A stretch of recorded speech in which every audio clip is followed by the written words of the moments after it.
I'm ashamed to admit that I always knew which version was true, and it wasn't the one she believed. That shame is a splinter I've learned to live with, but it's the other thing, the thing I did 3 days before the cat vanished, that I can't stop picking at. Because I was the one who opened the door that night, and I've never told anyone that I saw it choose to run into the dark. At least that's how she told it. She said there were 3 versions of the story and she wasn't sure which one was true anymore, but the one she told me was the one she needed to believe. That's the thing about stories that get told and retold, they don't survive because they're accurate. They survive because they're necessary. The cat appeared in late October, she said. Or maybe it was November. The details around the edges were the ones that kept shifting, like she'd worn them smooth from handling too much. But the core of it, the part she couldn't stop coming back to, that stayed sharp. She was 11. Her name was, well, she didn't tell me her name. She told me to call her the girl, so that's what I'll call her. The girl lived with her mother in a small house on the edge of Topanga, where the Santa Monica Mountains start to get serious about being mountains. The kind of place where you can stand on the porch and see nothing but chaparral and sky, and the nearest neighbor is a quarter-mile away but somehow still close enough to hear them arguing. The mother had moved them there after the divorce. The girl didn't say much about the father, and I didn't ask. Some wounds you can see without being told where they are. The cat was feral. Not the kind of feral that means it was someone's pet that got lost and turned wild. The kind of feral that means it was born in the crawlspace under a condemned barn and had never been touched by human hands. The girl said she knew this the first time she saw it, because of the way it moved. A house cat moves like it owns the space. A feral cat moves like the space is a trap that hasn't sprung yet. She saw it first at the edge of the field behind the old Garcia place, which had been empty since Mr. Garcia died and his children put the land up for sale, but nobody bought it because the soil was bad and the well had gone dry. The cat was hunting. Or trying to. It was thin in a way that wasn't normal, ribs visible at a distance, the fur matted and dull, patches missing around the ears. The girl said she watched it for 20 minutes before it noticed her. When it did, it froze. Then it flattened itself against the ground and hissed, not the warning hiss of a scared cat, but something deeper, something that came from a place that didn't believe in warnings anymore. This was a sound that said, I have been hurt so many times that I will hurt you first, before you get the chance. And then it ran. This is exactly where everything changes, if you're paying attention. Most people would have let it go. A feral cat in the hills of Topanga isn't unusual. They're everywhere out there, born in the dry brush, surviving on lizards and luck, dying before they're 2 years old if they make it that long. But the girl didn't let it go. She went back the next day with a can of tuna. She told me she didn't know why she did it. That's not true. She knew exactly why. But some things are harder to say than others. The cat didn't come near the tuna. It watched from the brush, maybe 30 feet away, and when the girl backed off and sat down against a boulder, it approached the can sideways, never taking its eyes off her. It ate without making a sound, and when it was done, it disappeared into the sage without looking back. This went on for weeks. The girl would walk the quarter-mile to the Garcia place every afternoon after school, bringing whatever she could find, tuna, chicken, once a can of sardines that her mother had bought for a recipe and forgotten about. She'd leave the food in the same spot, sit against the same boulder, and wait. The cat would watch. Sometimes it would eat. Sometimes it would just stare at the food and then leave. The girl told me that during this time, she started talking to the cat. Not the way you talk to a pet, the way you talk to someone who might answer if they could. She told it things she'd never told anyone. About the divorce. About school, where the other kids had stopped trying to include her after she'd spent too many lunch periods alone. About the feeling she had sometimes, like she was standing on the wrong side of a glass wall, watching everyone else live their lives in color while she watched in black and white. The cat never responded. But it stopped running as fast. I should tell you something about myself, I suppose. I'm a therapist. I've been practicing for 23 years, and in that time I've learned that the stories people tell me are almost never the stories they think they're telling. A man will come in and talk for an hour about his wife's spending habits, and it takes 6 sessions to understand that what he's really saying is that he's terrified of being abandoned. A woman will describe her insomnia in clinical detail, and it takes 12 sessions before she mentions, in passing, that her brother drowned when she was 9. The girl wasn't my patient. She was brought to me by a program, a court-ordered intervention for what the school called behavioral issues, and what her mother called not trying hard enough. I had 7 sessions with her before she stopped coming. That's all I got. 7 sessions to try to understand someone who didn't want to be understood. But she told me the story of the cat. She told it in fragments. Session 3, she mentioned the orange one by accident, and when I asked about it, she shut down completely. Session 4, she talked for 30 minutes about the Garcia place, the dry well, the collapsed barn, the way the wind sounded different out there than it did in town. Session 5, she finally told me about the first time she touched the cat. That was the moment she learned that some things, once touched, can never be touched again without leaving marks. It was December by then. The days were short and the air had that sharp edge that comes before rain. The girl had been leaving food for 6 weeks, and the cat had progressed from not letting her within 50 feet to not letting her within 20 feet to, on good days, tolerating her presence at 10 feet while it ate. She said she didn't plan to touch it. She said it just happened. She was sitting against the boulder, and the cat was eating, and there was a moment when it looked up at her with food still in its mouth, and she said something, she couldn't remember what, and the cat didn't look away. So she reached out her hand. Slowly. Palm up. The way you'd approach something that might bite you. The cat watched her hand come closer. Its ears went back. Its body tensed. And then, she said this part with a kind of wonder in her voice, like she still didn't believe it, it pressed its head into her palm. Just once. Just for a second. Then it pulled away and ran. But it had happened. The girl said she walked home that evening and didn't tell her mother. Have you ever had a wild or wary animal trust you for just a fleeting moment, only to pull away, and if so, what did that second of connection mean to you? She didn't tell anyone. She kept it like a secret, but not the kind you hide because you're ashamed. The kind you hide because you're afraid that saying it out loud will make it less real. The real mistake here is thinking this is a story about a cat. It's not. It never was. The mother found out, eventually. Of course she did. The girl had started bringing food from the kitchen, and the mother noticed the canned goods disappearing faster than they should. There was a confrontation.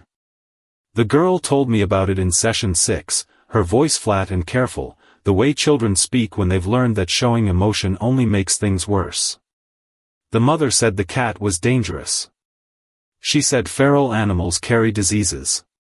She said the girl was spending too much time alone out there, that she needed to make friends with actual human beings, that this wasn't healthy. The girl said, she doesn't understand. Nobody understands. And she was right.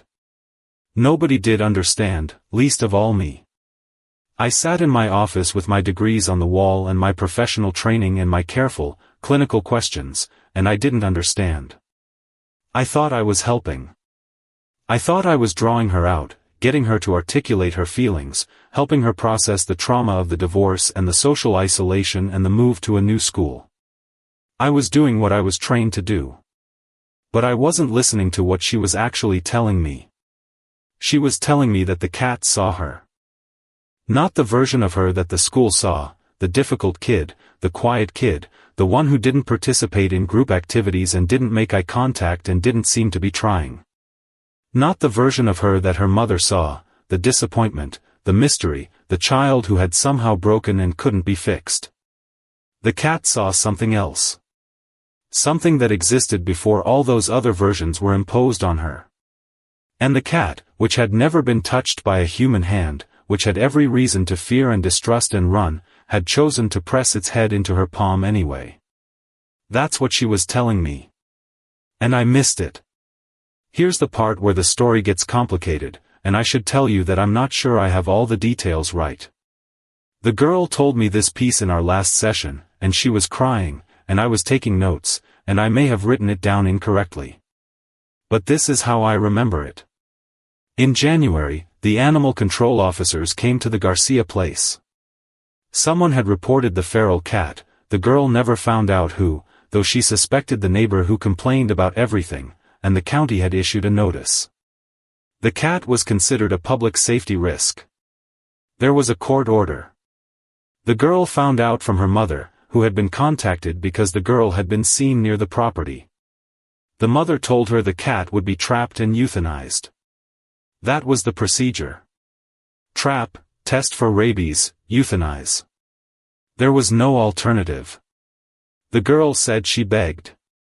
She said she promised to keep the cat contained, to pay for its shots, to do anything. The mother said no. The mother said the cat was wild and dangerous and this was for the best. The mother said, "You need to learn that you can't save everything." The girl went to the Garcia place that evening, after dark, when her mother thought she was in bed. She took a flashlight and a blanket and the last can of tuna. She found the cat in its usual spot, and this time when she sat down, the cat came to her. It walked right up to her and sat in her lap. She said it was the first time the cat had ever made a sound. A low, rough purr that sounded like it hurt. Like it had forgotten how. She stayed there for 3 hours, she told me. Just sitting in the cold with the cat in her lap, the flashlight dying slowly beside her, the stars coming out one by one above the empty hills. She told the cat everything. Everything she hadn't told me, everything she hadn't told her mother, everything she hadn't even admitted to herself. About how she thought there was something wrong with her. About how she decided, at some point in the last year, that the reason people didn't like her was because she wasn't worth liking. About how she'd stopped trying because trying and failing was worse than not trying at all. The cat listened. Or it didn't. Does a cat listen? Does it hear the words, or does it just feel the vibration of a voice, the warmth of a body, the rhythm of breath? Does it know when it's being told the truth? The girl said she didn't know how to end the story. She told me that part in our last session, and I wrote it down exactly. I don't know how to end it. I don't know if I'm supposed to save it or let it go. I don't know what the right thing is. But the cat wasn't the only thing she was trying to save, and that's the part she hasn't told anyone yet. I asked her what she thought the right thing was. She said, "I think the right thing would be to let it go." Do you think the girl is really talking about the cat, or about something else she's afraid to name? But I don't want to. She didn't come back after that session. Her mother called to cancel the remaining appointments. She said the girl was doing better, that she'd started talking to a girl in her math class, that things were looking up. She thanked me for my help. I never found out what happened to the cat. What strikes me at this point is how much I've told you about the girl without telling you the most important thing. She was 11 years old, and she had already learned that the world doesn't care about what you need. She had learned that the adults in her life would explain away her pain with reasonable-sounding words, and that her mother loved her but didn't see her, and that the school system would label her as a problem and then stop trying to solve her. She had learned all of this before she was old enough to understand that it wasn't her fault. And she had found, in a starving feral cat in an empty field in Topanga, something that hadn't learned any of those lessons yet. Something that was still capable of being surprised by kindness. The cat had no reason to trust her. None. Every experience it had ever had with humans had taught it to run, to fight, to protect itself at all costs. And yet, over the course of weeks and months, it had allowed itself to be changed. It had allowed its fear to be slowly, painfully replaced by something else.